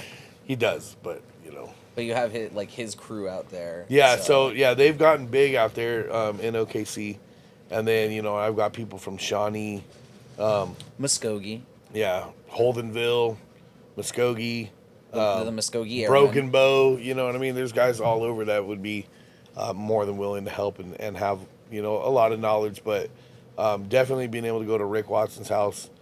And because a lot of the guys would be asking me questions about something or another, and I provide the answers for them anytime they want to know something, or what do they think what do you think we should do, how would you do this, and I love answering those questions for all of my friends and stuff. But being able to go to Rick Watson's house and be like, Rick knows more than me, deal with him, and I just went to bed. You know what I mean? I was like, Rick's got you. Well, especially running on I'm gonna say 6 hours of sleep over the course of 48 to 72 hours. Yeah. And then riding that much, that was physically and mentally draining. You guys were getting a lot of sunlight, man. You guys were out in the heat of the day. We had no overcast. It's just sunlight beating down on you guys the whole time. So. And it was, my wife, she was jealous. I was browner than she was at one point. And she was like, the heck? I'm like, well. Yeah. Oh, no, your helmet, when you pulled your helmet off, it was like one of those old Gushers commercials. You just, or Capri Sun, you just pull it off and just, mist. all liquid. Yeah. It was so... Man, no, you guys were sweaty. That's what I'm saying. I actually broke a clip on the visor. And so, I would flip the visor up for something or another, but I tried not to come all the way up because that clip would come out. And then when I go to put it back down, it would either pop off, so now my visor's flopping in the wind. Ugh. And we're riding, I'm like, I'm not going to stop. So I lock in the cruise control, pop my helmet off. I'm sitting there fixing it and adjusting it, and I'm putting it back on. And I had to do that a couple times while we were riding. Have I got a new helmet yet? No. No. Am I going too soon? Hopefully. Before the next attempt, I'm sure. Before the next attempt, for sure, because I really want to get one with a nice comm system in it. That way I can, like, you know, my wife was trying to call me or message me and stuff like she was trying to send me words of encouragement. Hopefully they'd say, you know, like, Angel has texted you, your wife has texted you, you want me to read it and stuff like that. And I just couldn't hear it. Well, that was, I remember there were a couple of times where just having comms between all the vehicles, or at least between the drivers of the vehicles and the people who are riding, you guys, would have been helpful, because there were a couple times where we're like honking and like right. I'm looking at Mark. I'm like, here, like pull over. Like, I'm flashing my blinker. Like, pull over. Yeah. So at one point, I just had to start slowing down a lot and then pull off, and then he realized, he was like, "Oh, yeah, okay." Yeah. And I'm like, "Dude." Everyone was beat, man. I was tired. Yeah. He was tired too, man. No, I mean yeah. Mark had he had been through, you know, just trying to be on top of it as attentive of a witness as possible. He was doing a great job. I couldn't have asked for a better guy to have, you know, running the pace vehicle and as a witness there for me. He was very supportive. We met him at a show, and then whenever we found out that we needed witnesses, because I mean, like, you're like, hey, look, I need witnesses, people that are not really associated with me, like close with me, that need to be as a witness. Who do I go to as a stranger? Like, hey, will you follow me on my mini bike? That's it, right? Like, I'll give you somewhere to stay, and you know what I mean. I'll feed you some value menu. Oh no, dude! And then he came up from Southern Texas. Yeah. He drives up to Showtown. So he lives 2 hours from Corpus Christi. Oh man, near the beach. So he drove all the way to Shoto to drive home, look at home, and then drive back just to drive home again. Oh my goodness. Yeah. Shouts out to Mark. Yeah, shout out to Mark. He blew his tire out on his way home. Oh no. But he was right near a tire shop though. Oh, so they got him squared away right away. He was good. Luckily. Okay. Yeah, his O2 sensors were definitely having it. It was the low RPM crawl through the hillsides and stuff that was, I think, kind of fouled it up a little bit, but he made it home. He's good. Relaxing. Yeah, like I said, we still got a lot of paperwork that we have to do as far as submitting videos, all of our GPS paperwork. It's all being able to be verified through the Tracky. So it's a lot more than just riding. That was to say, I guess, maybe the easy part. And now we get to do the part where, like, I'm not real good about that, but my dad's hell, yeah. Right. There's a lot of paperwork and filling it out. My dad's really good at you know, doing all that stuff and getting me a good spreadsheet, and so he's helping me get that done. We just need to get, you know, we're getting the footage, and then I have the witness statements that are all going to come out with the log. Yeah. We'll type out the log, and so you can actually see it rather than just a bunch of scribbles on a piece of paper. And the witnesses will fill out, you know, all their proper paperwork, and but I had a great group of friends, and I think we all are a lot closer because of it. I think we've experienced something together, and they all got to, you know, we all get to see that side of each other. You know, it's different whenever you guys hang out and just ride together, but we lived together for over a week, and that can be strenuous on anybody. You know, a real crucible, man. Yeah. So we all have a new respect for each other in that aspect of whether it happen to be smell your dirty laundry in the back of the van or trying to figure out what. I mean, there was at points where, like, when we would stop to fix something and then we just throw everything back in the van. Like, the back of the van was just tossed. It was so we were bad. talking about that yesterday. It was chaos. I remember I went back there for something simple, and it took me like 5 minutes to find something in the back of a van. Yeah. I was like, this should not be this hard. It took me 20 minutes when I finally got the van back to Caps. Shout out to Caps for having an excellent fleet of vehicles. Right. Sponsor us.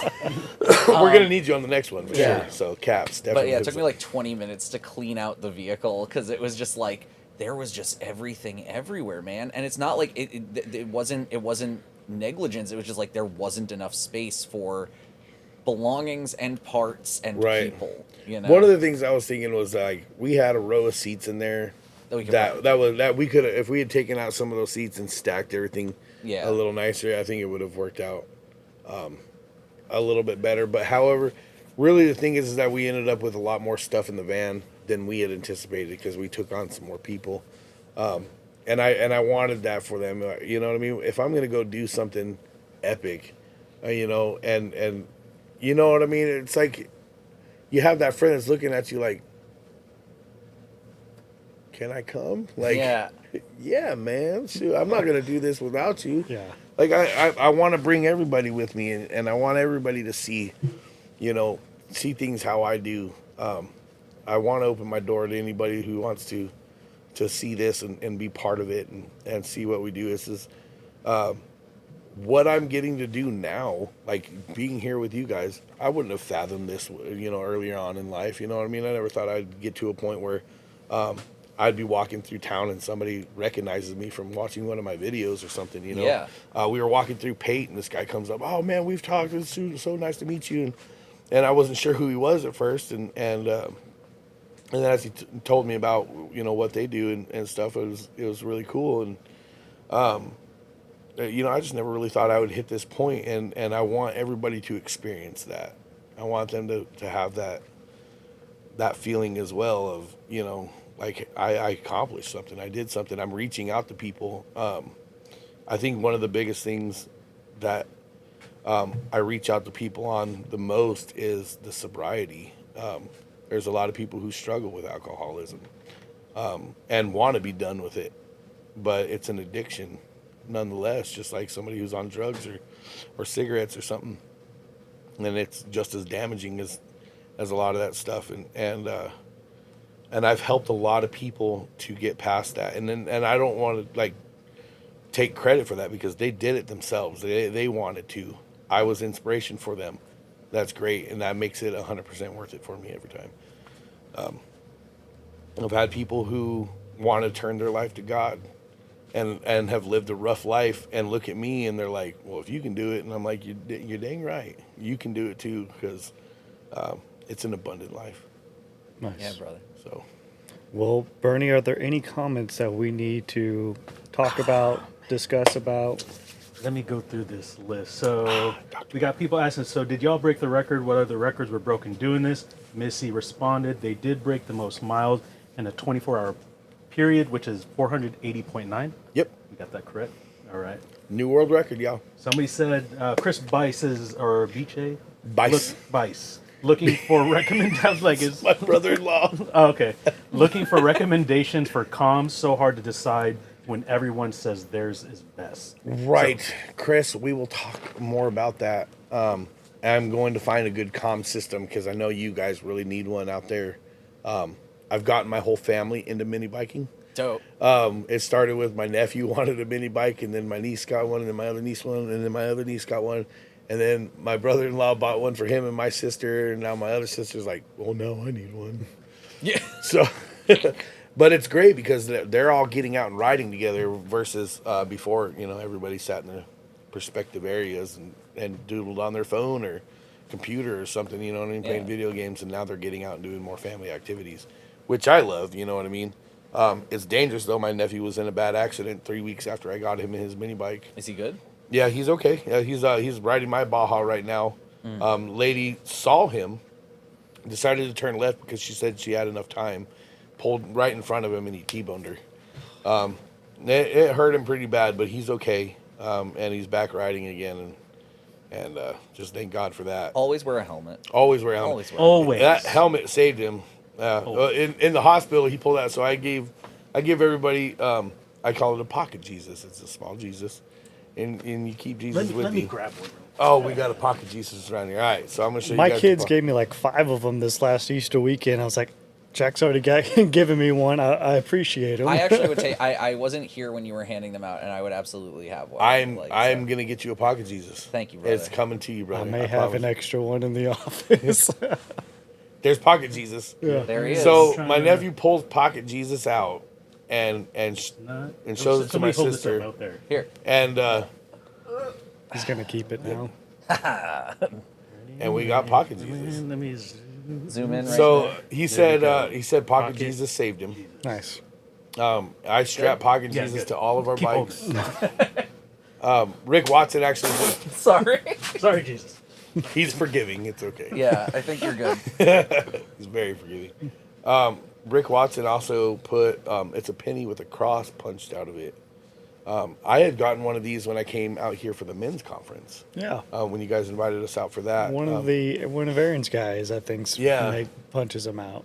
Yeah, so he had one of those, and he wired it to my bike, and I found it later on. Oh, nice. Oh, that's It was, dope. it was pretty cool, yeah.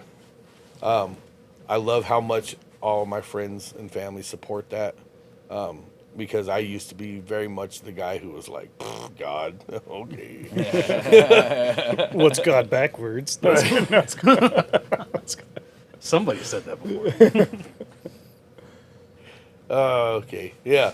So It's moving dog. right along. Yes. Right. if you were doing mental No, I was gymnastics. just like, I'm like, what? I just was trying to get like, well, what does that mean? Like, what is God backwards? Dog, like.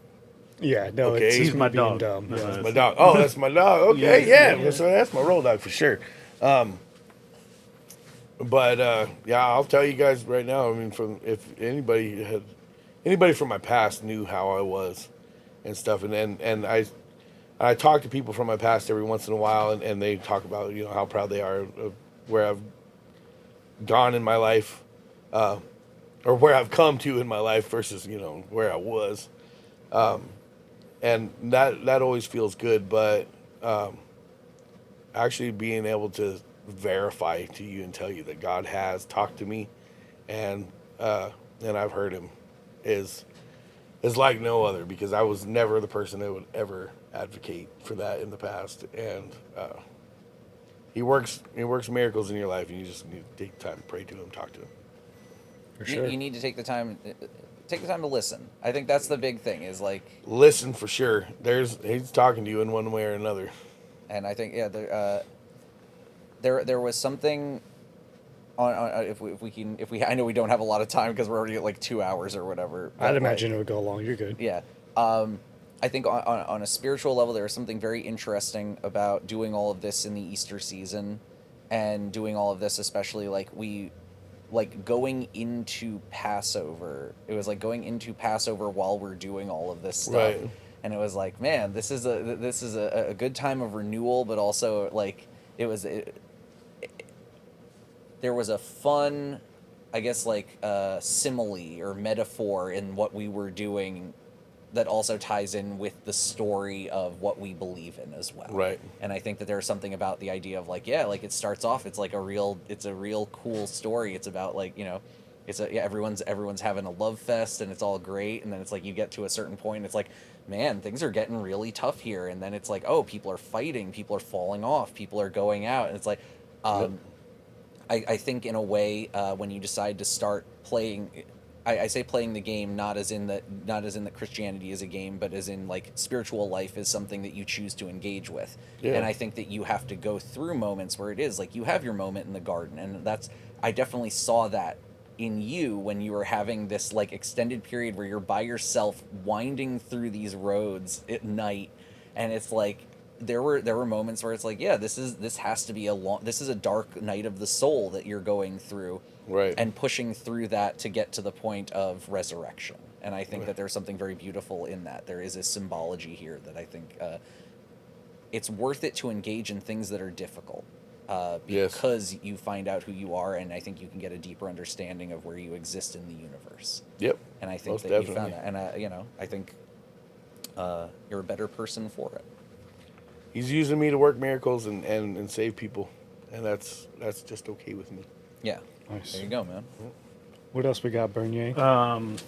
Brandon Jake Willis says that dog joke took way too long. Yes. Did he? Let's X that out. Wait, what joke? Yeah. Yeah, let's bring it back. Let me rewind the tape. Yeah. Missy says we need to start growing out here in New Mexico. Larry says ride to Joe's mini bike reunion. Larry has not heard. that. Larry. Oh, I'm Larry. so Joe's sorry no to more. tell you, buddy. Which Larry is this? Larry Rosales. Larry Just Houston, Rosales, yeah. buddy. Yeah. Joe's is no Joe more. is no Sorry. more, man. Shouts out to you, Joe. He hung up his tires. He hung up his mini bike tires. Yeah.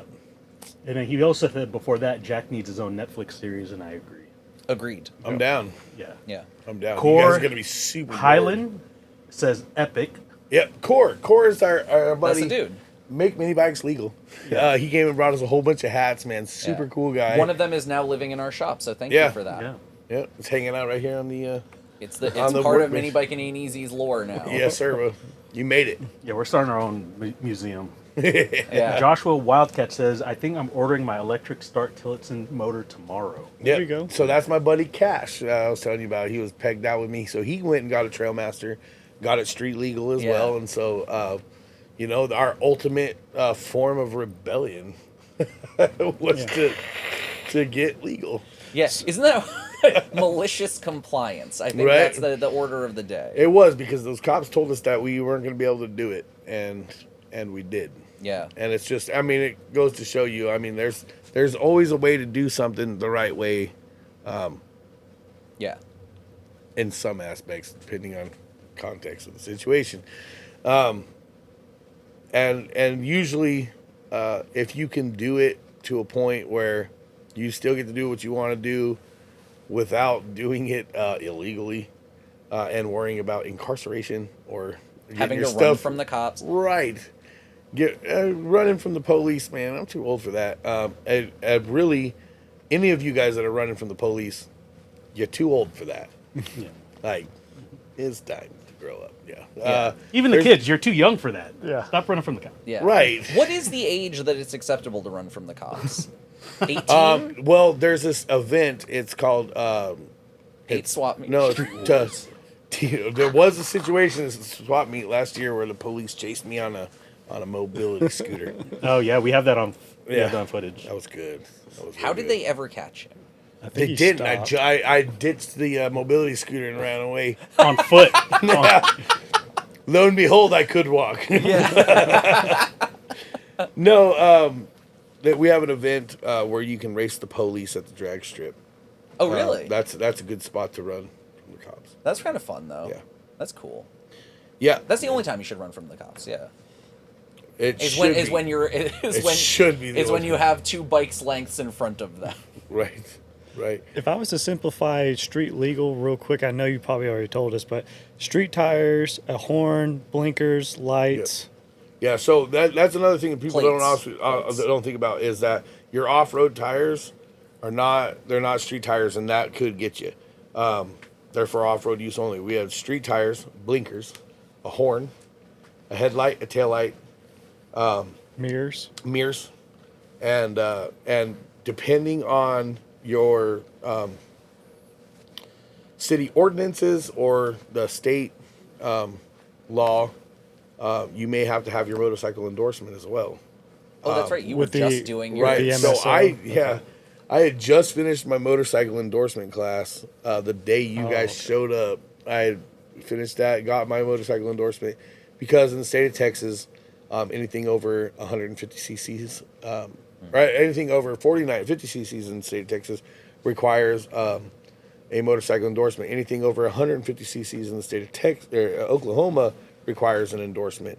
Our 49cc stickers were starting to lose their effect, if you will. I think people started doing research. Yeah. By people, I mean the law. Yeah. They were like, that's not a 49cc motor. I'm like, look at the sticker right Sticker there. But the sticker It says says Minibike Coalition 49cc's. It's like, yeah, it's 49cc's, officer.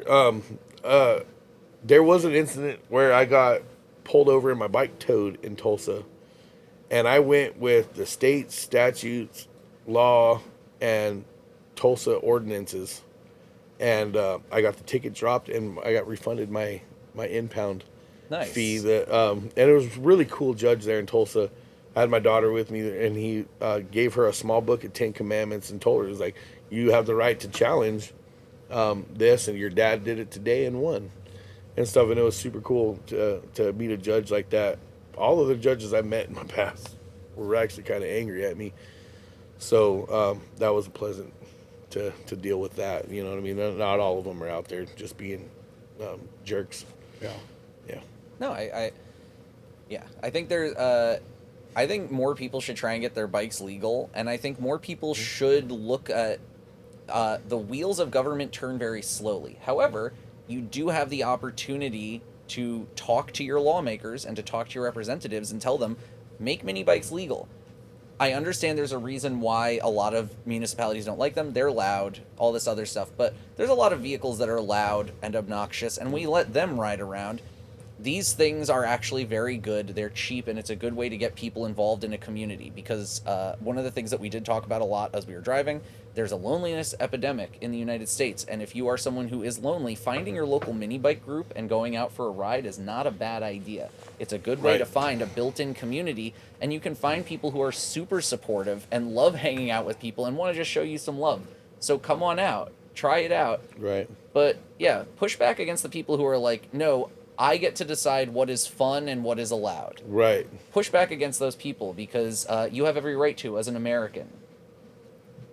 Amen. Amen to that. Yeah. Yeah. Anything else, Bernier? A lot of support, a lot of tags for Dr. Pepper. Okay. Let's go. Make sure Yeah. labels out every time. Joshua Wildcat, I'm so proud and happy for all 4 of y'all brothers, Taylor Favors, Ricardo, Jack, and Jeff. I'm having happy dad vibes. This trip was legendary. Thanks, Dad. Yeah, that's That's just, Ricardo, shouts out to you, brother. Dawson wants to know, where are we going next? I say we because we're all going. Right. Yeah. We are definitely going. Well, like I said, there was somebody who was like, you should come out my way. And I was like, only if we do it around an event so I can put my bike in the back of the short bus and get a ride back. Oh. Nice. well, I think that Yeah, that kind of little sums hint- it up, little don't it? hint there. Sad. Look, if Isaac invites you out, You can't say no. like, Nah, you have to go. so now we got to figure So out. the short bus is now the pace vehicle, correct? Oh, let's go. No, I don't think he's planning on following us. I think he's going to give me a ride back, and he'll be there whenever we get there to wave us in. So John's gonna drive with you. Got it. John, yes, John loves to drive across country. Tag cars and cameras. Yep. Yeah. Type. No, I love that. How do you feel about? I talked about this, or we talked about this with them last week. But what about doing like a cannonball run style thing? Not for the world record, or just for pride of place. I think it would be epic. I think it would be awesome. The whole reason, one of the reasons was everybody's like, why did you do it? Why did you do it? I did it for, one, to push myself to personal best. Two, to really kind of raise more of awareness on this as mini bikes get kind of a bad rep. You know what I mean? The most viral videos that we get, unfortunately, are always some police chasing us or something takeovers or just some crazy stuff. Everybody loves to see the carnage, or I mean the police chases and stuff like that, and we need to show everybody, like, you guys don't go and pile up 50 deep on your mini bikes in hopes to get chased by the police. I know that. So I mean, why is that got to be our focal point? Our focal point should be the brotherhood, the fun, the camaraderie of it. And that's really what it is bringing everybody together. It's a coalition. The coalition. With an O. Not an I. Well, there's an I, but, with an A, yeah, you got to It's jumble. It's the coalition on, Coalition. not the coalition off. So, that and the fact that people are overlooking the practicality of the mini bike. Like, I can take this mini bike, get it street legal, and ride it around town, and it is a perfect commute vehicle. Yeah. Perfect commute vehicle around town, or around the country. It makes sense. It's just like a scooter, except it looks cooler than one of the little sit-down scooters. You know what I mean? It's a little bit cooler. If we're not going to make cities and municipalities more walkable, then we need to make them more accessible in another way. And Right. I think mini bikes are a definite part of that solution. Right. I mean, you get your big dually truck riding through town or like downtown and stuff like that. You know, it's a big old pain in the butt. Like, Yeah. you could whip that bike anywhere, you know. Parking is always available. Yeah. So You could literally park on someone's truck. You could put it right up in Right. the bed and you've got a parking spot. right, I'm gonna borrow a bit of your truck for just a minute. Yeah. But no, Well, yeah, it's, the Prius okay. We got to talk about it a little bit. there we go. So I'm gonna tell you all right now. I don't care how fast your bike is. You put a torque converter on it, it falls on its face before 660 every time. Every time. Every time. So Zane's getting the clutch next year. I know. That's it. I know. Well, I had someone who was like, Hefe, who was over at the 660. He reached in and he's like, "Oh, you got to turn off your traction control." And I was like, "Okay, let's do it." So Thanks. yeah, I know. But thank you. I had him. Thank for a you, minute, and Jeff, then- JEF. I appreciate you, man. And you got me some tacos. I appreciate it. The Prius open. The Prius open. Yeah. So I actually, I saw we were some- doing good, and then my bike, fell on its face, and I watched this Prius start to walk away, and I was like, Monica! It's my favorite line. That was so close though. Like it was far closer than the first time we did it, and I honestly thought I was going to lose because Yeah. you took off on me. So Yeah. my reaction time was slow. Yeah, too. the torque converter on the drag strip for me, it's dead. You're dead to me. I'm sorry. Clutch I love game. it. I love it for the cruising, but Yeah. as far as the drag racing, I'm sorry. Me and the torque converter have had it. But I think next time my goal is I would like to try and race you on a mini bike. I think that's where I'm cool with that, but I have to. You have to beat the Prius. I have to shut the Prius down. I know. Like- So we need the three-peat. We need the three-peat. Yeah, you know what I mean. Rocky didn't win the first time. His first glory was just being in the fight. That's Somebody right. told me this on this last day of the trip. He's talking about the first was just being in the fight. You know what I mean, and then the second one he won. So I'm gonna bring this back because Man, that guy sounds real cool. wise, very wise. Yeah. But yeah, I think that was it all comes back to just the camaraderie of mini biking.